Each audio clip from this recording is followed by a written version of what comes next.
इस वक्त पूरी दुनिया की निगाहें किसी चीज पर टिकी हुई हैं। सबसे बड़ी खबर हर शख्स के लिए पूरी दुनिया में एक ही है, वो है ट्रंप की धमकी का काउंटडाउन। जी हां, और ये काउंटडाउन एक तरह से महाप्रलय का काउंटडाउन भी है और इसकी टिक टिक लगातार बढ़ती जा रही है क्योंकि डेडलाइन खत्म होने में 13 से 14 घंटे बाकी हैं। हर गुजरता सेकंड एक बड़े विस्फोट की आहट दे रहा है। ईरान ने साफ कर दिया है कि वो झुकने या रुकने वाला नहीं है और अगर उसके पावर प्लांट्स पर हमला हुआ तो उसका अंजाम पूरी दुनिया को हिला देगा। ऐसे में सवाल उठ रहा है कि क्या इस जंग से मिडिल ईस्ट की महाविनाश की जो स्क्रिप्ट है वो लिखती है और उसी ओर वो जा रहा है? क्या ट्रंप अब ईरान पर आखिरी वॉर की तैयारी कर रहे हैं? इन सभी सवालों के जवाब हम लेंगे दुनिया भर से जुड़े अपने एक्सपर्ट गेस्ट के साथ कि आखिर दुनिया किस तरफ जा रही है। प्रधानमंत्री मोदी ने आज जब इस पूरी जंग पर अपनी बात रखी तो बताया कि हमें एक लंबी लड़ाई के लिए तैयार रहना है। दुनिया एक विषम दौर से गुजर रही है। कोरोना काल में जिस तरह से पूरी सप्लाई चेन कट ऑफ हुई थी उसी तरह से स्थितियां बन रही हैं। तो अगर ये लड़ाई लंबी होती है और विभत्स होती है तो हर मुल्क क्या कुछ करेगा, हिंदुस्तान क्या करेगा, इस पर हम चर्चा करेंगे। लेकिन उससे पहले रिपोर्ट देखिए कि किस तरह से अल्टीमेटम की डेडलाइन नजदीक आ रही है। ट्रंप की डेडलाइन करीब आई, मिडिल ईस्ट में टेंशन हाई।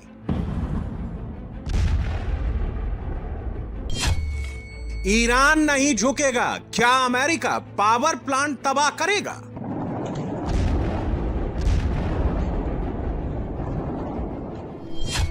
ट्रंप ने हमले को लेकर धमकाया तो ईरान ने मजाक बनाया। Ehtaram, you are fired. You are familiar with this sentence. Thank you for your attention to this matter. The central headquarters of Khatam al-Anbiya. तेल अवीव से लेकर तेहरान, जंग से हो रहा भारी नुकसान।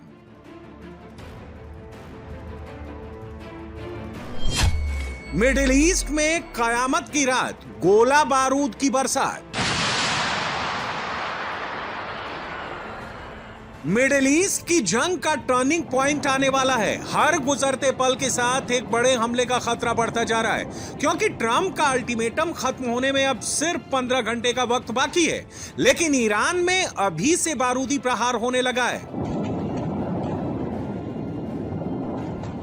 ईरान ने साफ कर दिया है कि वो ट्रंप की धमकी से डरने वाला नहीं है और वो किसी भी हाल में अमेरिकी हमले का जवाब देगा। ईरान ने चेतावनी दी है कि अगर पावर प्लांट पर हमला किया तो इसका अंजाम बहुत बुरा होगा।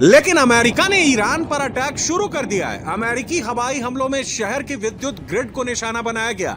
एक के बाद एक कई धमाके होने से तेहरान में बड़े पैमाने पर बिजली गुल हो गई।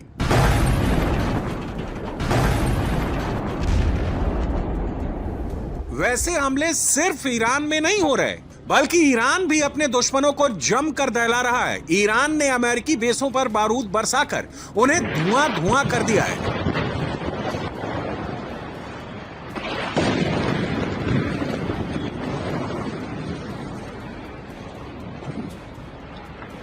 ईरान की तरफ से एक वीडियो जारी किया गया है जिसमें IRGC घातक ड्रोन्स की एक सीरीज लॉन्च कर रहा है।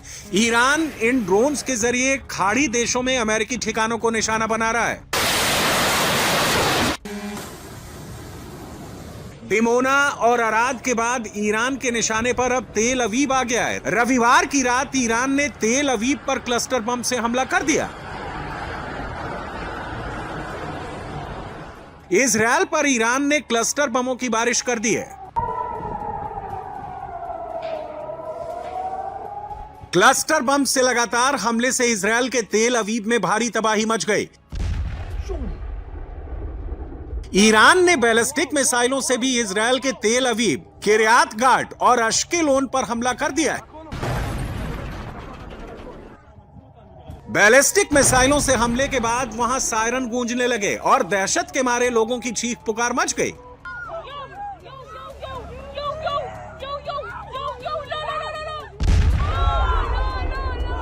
ईरान अब इजराइल के रिहायशी इलाकों को भी टारगेट कर रहा है। ऐसे ही एक हमले का वीडियो सामने आया है जिसमें एक रोड पर एक बाइक सवार के पास जोरदार धमाका होता दिख रहा है।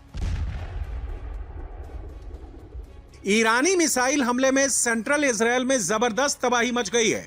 हमला इतना जोरदार था कि वहां एक बड़ा सा गड्ढा बन गया है।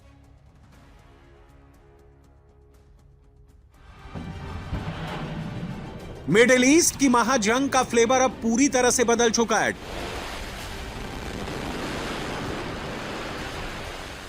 ट्रंप की ईरान को हॉर्मूज स्ट्रेट फ्री करने की डेडलाइन आज रात खत्म हो रही है, लेकिन ईरान ने यह साफ कर दिया है कि अगर उनके पावर प्लांट को निशाना बनाया गया तो वो ना सिर्फ हॉर्मूज को पूरी तरह से लॉक कर देंगे बल्कि अमेरिकी बेस को बिजली सप्लाई करने वाले प्लांट को भी तबाह कर देंगे।